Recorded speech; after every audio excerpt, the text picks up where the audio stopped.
नमस्कार, एक बार फिर से आप सभी का मेरे नए वीडियो में स्वागत है। आज हम बात कर रहे हैं वक्री गुरु की, जो कि वक्री होने जा रहे 4 सितंबर से और इस साल के एंड तक गुरु वक्री रहेंगे।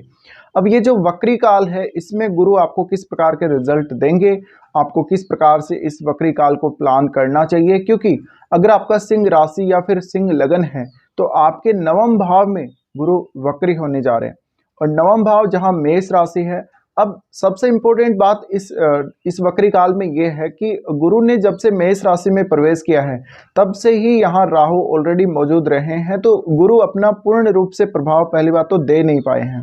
और गुरु का जो रिजल्ट है, अब गुरु वक्री होने जा रहे हैं तो यहाँ पर वो अभी राहु के साथ ही रहने वाले और राहु 30 अक्टूबर के बाद से चेंज होंगे। 30 अक्टूबर के बाद से राहु आपके अष्टम भाव में चले जाएंगे और केतु चले जाएंगे आपके दूसरे भाव में। लेकिन अभी ये जो गुरु का पीरियड है ये तो इस साल के एंड तक रहेगा। तो यहाँ पे दो टाइम पीरियड ऐसे निकल के आ रहे हैं जहाँ पर आपको अपनी प्लानिंग्स करनी है अलग अलग तरीके से।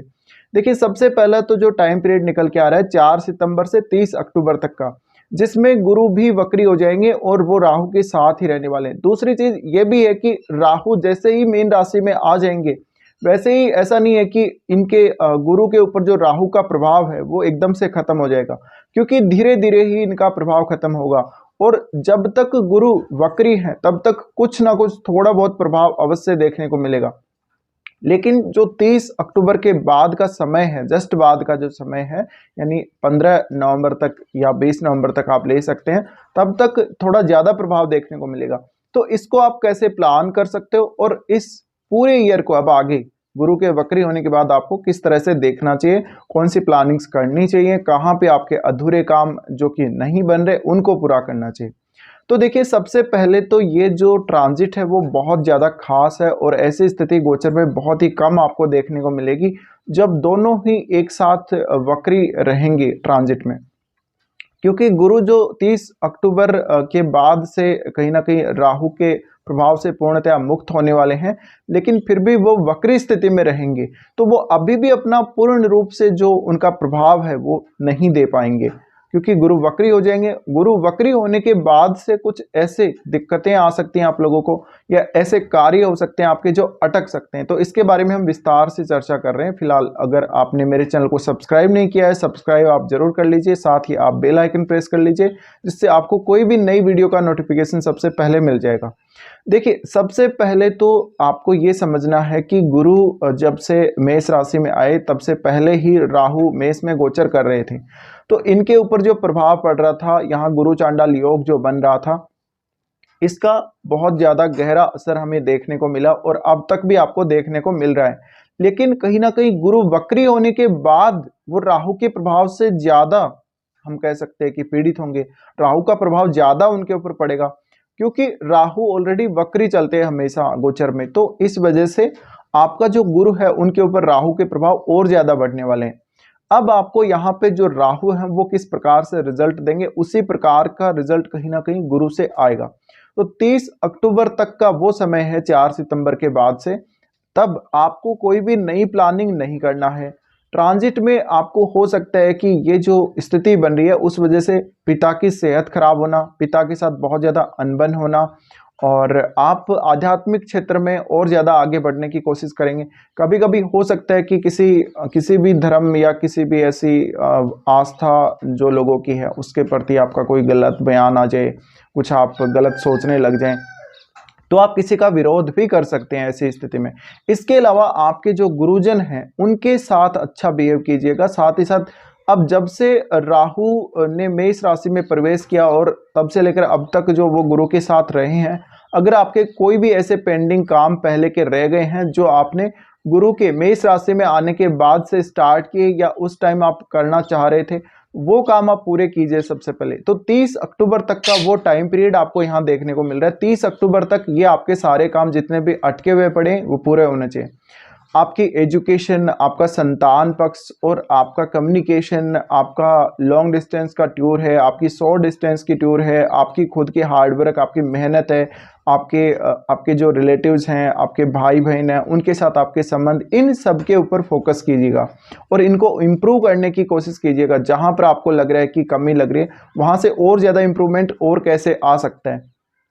तो ये जो टाइम पीरियड निकल के आ रहा है हमारे पास 4 सितंबर से जैसे ही गुरु वक्री होंगे, आप अगर कोई भी स्टडी का प्लान कर रहे थे, विदेश जाने का प्लान कर रहे थे, तो वो प्लान आपका सडनली बन सकता है। पहले से अगर आपने कुछ कर रखा है ऐसा प्लानिंग, तो बन सकता है। आप विदेश यात्रा कर सकते हैं, आप हायर स्टडीज के लिए विदेश जा सकते हैं, आप किसी आध्यात्मिक पर्पज़ के लिए कहीं पर कोई दर्शन वगैरह करने के लिए जा सकते हैं, साथ ही किसी दूसरे स्टेट में जाना चाहते हैं अपने स्टेट को छोड़कर, तब भी आप जा सकते हैं। अब ये जो स्थिति बन रही है, उस वजह से सबसे ज़्यादा इम्पैक्ट पड़ेगा आपके भाग्य पे। भाग्य आपका त्वरित रूप से साथ देगा, अचानक से साथ देगा। तो इस समय ऐसे कार्यों का प्लान कीजिए या ऐसे कार्यों पे ज़्यादा फोकस कीजिए जहां पर आपको भाग्य के भरोसे रहना पड़ता है उन कार्यों को पूरा करने के लिए। तो ये जो स्थिति है, इसमें ज़्यादातर आपको आध्यात्मिक होना, पूजा पाठ में बहुत ज़्यादा रुचि लेना, ये सब देखने को मिल सकता है।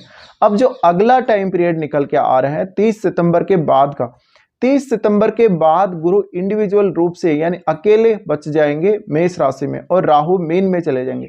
लेकिन कुछ हद तक, कुछ दिनों के लिए प्रभाव अभी भी राहु का रहेगा, जब तक वो थोड़ा और आगे नहीं बढ़ जाते तब तक। लेकिन फिर भी हम ये मान सकते हैं कि गुरु अभी आपको प्लानिंग करने का मौका देंगे इस टाइम पीरियड के बीच में।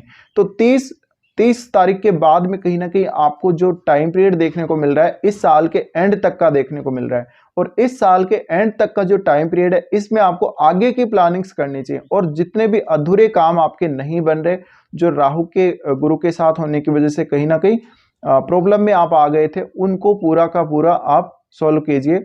वहां पे आपको ज़्यादा अपनी हार्डवर्क लगानी पड़ सकती है और कहीं ना कहीं और ज़्यादा आपको मेहनत करनी पड़ सकती है आने वाले समय के लिए। तो फोकस कीजिएगा ऐसे कार्यों पर जो आपके अभी भी नहीं बन रहे, कोई भी नए काम की प्लानिंग जो कि आपको आगे के लिए करनी है, क्योंकि अगले साल बाद में जब गुरु मार्गी हो जाएंगे, तब वो एकदम से फास्ट रिजल्ट देंगे और वो मई तक मेष राशि में ही रहने वाले हैं। तो आपको निश्चित रूप से जो जिस प्रकार से गुरु के रिजल्ट मिलने वाले हैं, फ्रीली जो गुरु रिजल्ट देंगे, वो कहीं ना कहीं आपको नेक्स्ट ईयर ही मिलने वाले हैं, क्योंकि इस साल के एंड तक तो गुरु वक्री हो रहे हैं। इस वजह से अब आपको कोई भी ऐसा स्टडी का प्लान करना है, कोई विदेश यात्रा का प्लान करना है, आपकी जो संतान पक्ष है, संतान पक्ष के लिए कुछ आपको सोचना है, आपके एजुकेशन के लिए आपको कोई सोचना है, इन सब की प्लानिंग्स आप अभी कर सकते हो। साथ ही कुछ आपको नया लर्न करना है, कोई शास्त्रों का अध्ययन करना है या धर्म ग्रंथों का या किसी का भी इस प्रकार का कोई हायर स्टडी आपको करना है, तो आप उसको प्लान कर सकते हो इस समय में। साथ ही साथ नया जो कोई कार्य अगर आप करेंगे तो उसमें थोड़ी बहुत आपको बाधा उत्पन्न हो सकती है, नए कार्य में आपको थोड़ी मेहनत ज़्यादा करनी पड़ सकती है। तो ये स्थिति देखने को मिलेगी। अब डिपेंड करता है आपके गुरु किस प्रकार की स्थिति में है चार्ट में। अगर आपके ऑलरेडी गुरु वक्री स्थिति में बैठे हुए हैं, तो इसका जो प्रभाव होगा वक्री काल का, वो आपको डबल देखने को मिलेगा और आपके कार्य तेजी से बनेंगे। जिनका गुरु मार्गी है उनकी तुलना में आपके कार्यों में तेजी रहेगी। इसके अलावा फादर के साथ थोड़े से डिस्प्यूट होने की ज़्यादा आसार लगते हैं 30 अक्टूबर तक की स्थितियों में। 30 अक्टूबर के बाद से आपके रिलेशंस बहुत ज़्यादा इंप्रूव हो जाएंगे, जहाँ जहाँ भी आपको दिक्कतें आ रही हैं, जिन जिन लोगों के साथ भी आपको दिक्कतें आ रही हैं। साथ ही एक जो प्रभाव है राहु का, वो हट जाएगा आपके माइंड से, और क्योंकि यहाँ से फिर वो आपके लगन को भी देख रहे हैं, आपके राशि या लगन दोनों को ही देख रहे हैं। तो इस वजह से कहीं ना कहीं जो आपके ऊपर एक प्रेशर नज़र आ रहा था या किसी भी काम को करने के लिए आप बहुत ज़्यादा उतावले हो रहे थे, वो एक स्थिति में इम्प्रूवमेंट आ जाएगा। तो यहाँ पर आप कुछ इसी प्रकार से प्लान कर सकते हो। ये जो आपका 30 अक्टूबर तक का टाइम पीरियड है, इसमें आप जो अधूरे रहे हैं पहले के कार्य, उनके ऊपर थोड़ा फोकस कीजिएगा और उनको पूरा करने की कोशिश कीजिएगा। बाद वाले टाइम पीरियड में गुरु यहाँ से फ्री हो जाएंगे राहु से, तो उसके बाद से जितने भी काम ऐसे हैं जो आपके नहीं बन रहे, उनको तो आपको पूरा करना ही करना है। आगे आने वाले समय के लिए, नेक्स्ट ईयर के जो 5 महीने जब तक गुरु मेष राशि में रहने वाले हैं, तब तक के लिए आपको कोई ना कोई प्लानिंग करनी होगी अपने लिए। और वो ऐसा टाइम पीरियड आएगा जिसमें गुरु अपना पूर्ण प्रभाव देंगे। बहुत ही अच्छे से शुभ रिजल्ट रहेंगे गुरु के। तो ये कुछ रिजल्ट्स आपको देखने को मिल सकते हैं अगर आपका सिंह राशि या फिर सिंह लगन है, और आपको इसी प्रकार से प्लानिंग करनी चाहिए इस गुरु के वक्री काल में। फिलहाल इस वीडियो को देखने के लिए धन्यवाद।